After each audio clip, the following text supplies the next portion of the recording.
roll back to when the co-op conversions sort of began in New York, and a sponsor decided to set a fee for management. That was the beginning spot where you ended up now, 30 years later. You were around back in the... Yeah, unfortunately. Usually they kept it lower because they were paying that proportion of all the apartments that they didn't sell. It was a rude awakening for some of the co-op condo boards that had conversions, and the fee was set lower than market value, and then the co-op condo board went out and shopped for a new managing agent, and the fees in some cases were double or triple what the sponsor was charging. Talk to me a little bit about your fee structure. But as an industry in general, I think management, especially the residential, the commercial, does a much better job about this.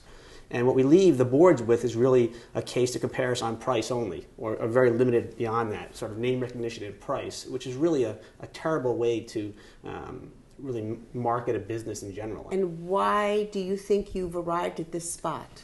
I think we really lack any sort of cohesive group that we all can be part of and speak to, and maybe sort of get ahead of ourselves, but create sort of a bare minimum of requirements. Sort of, hey, you have a felon working for you. Let's start at really low. I mean, that even now you can have that. So let's try to create what a CPA would consider good practices for your back office, for example. None of this that I know of currently exists. There are very sophisticated boards that still go by the cliche, you get what you pay for.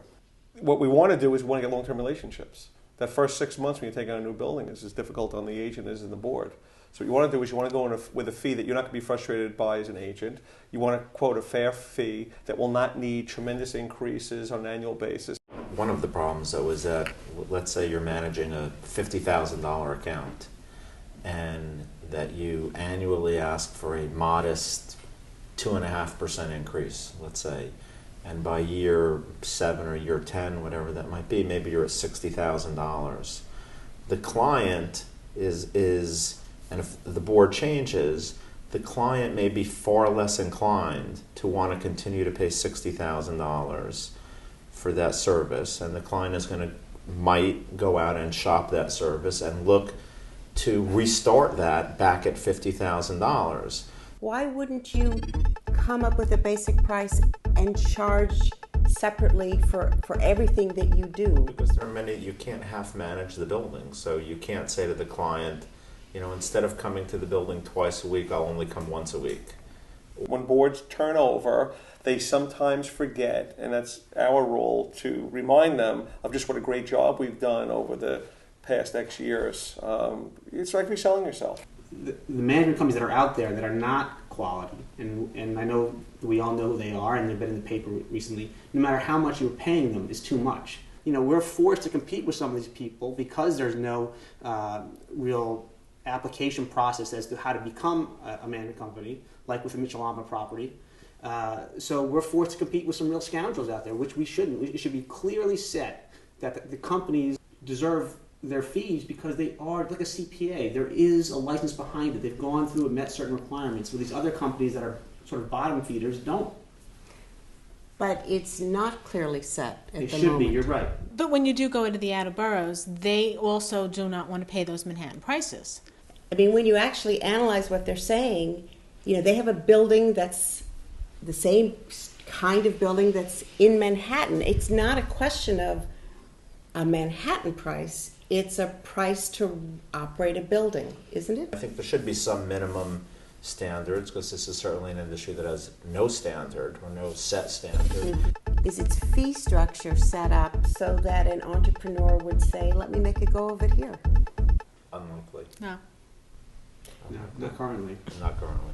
If you were starting afresh and you could set the table for how it could be set up so that an entrepreneur would come in to this industry and find it attractive, how would you do it? You have to have a better way of evaluating how much service you provide on a weekly or a monthly basis, not much different than what a lawyer does. I guess I'm suggesting radicalizing your fee structure, not just taking your current fee structure and now we're going to start to add to it, but rethinking it so A, it's fair to you, but B, people are going to want to come into your industry. The way to make the business more exciting and more inviting to people outside is the way you sell it.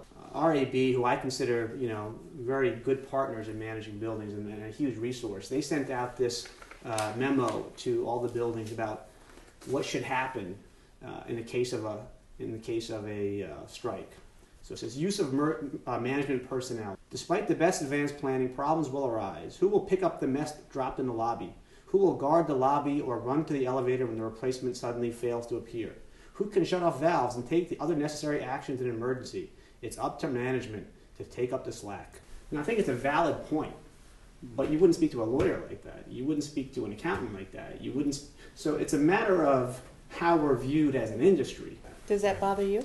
Some of these things do bother me, but I've also seen some board members yell at their attorneys and their accountants and everybody else. But they get paid for it.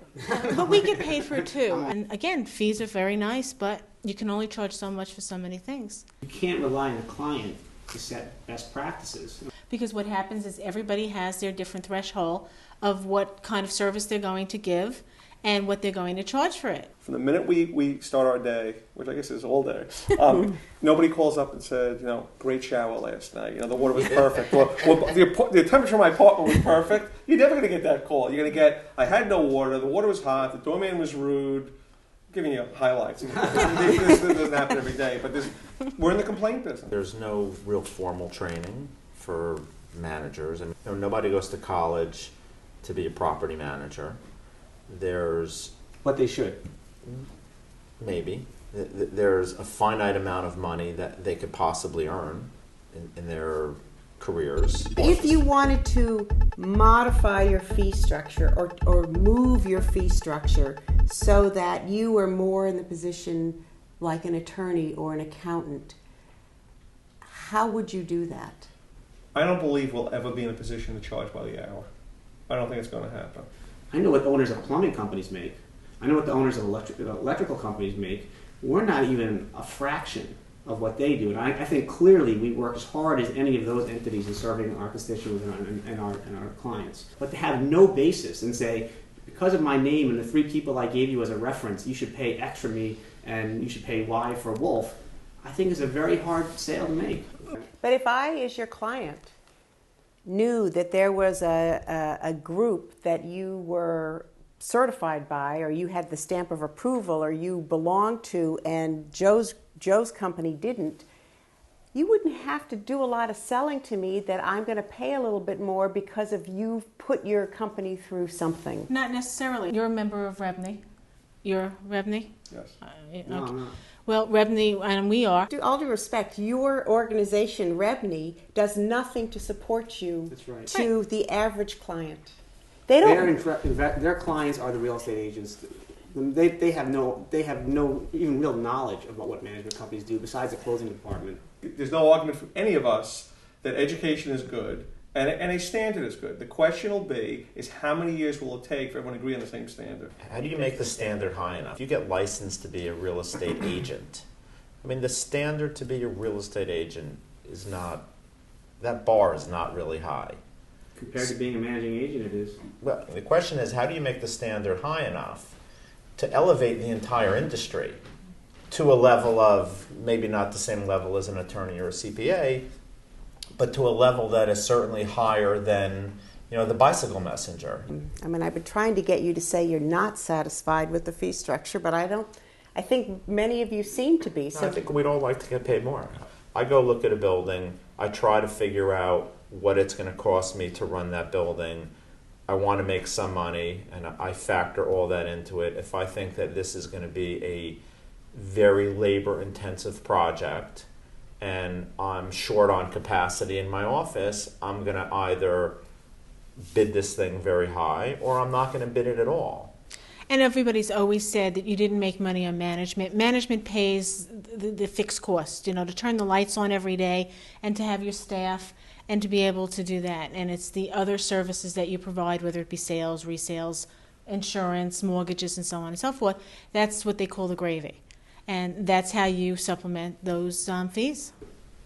And with that, we will end. Thank you very much.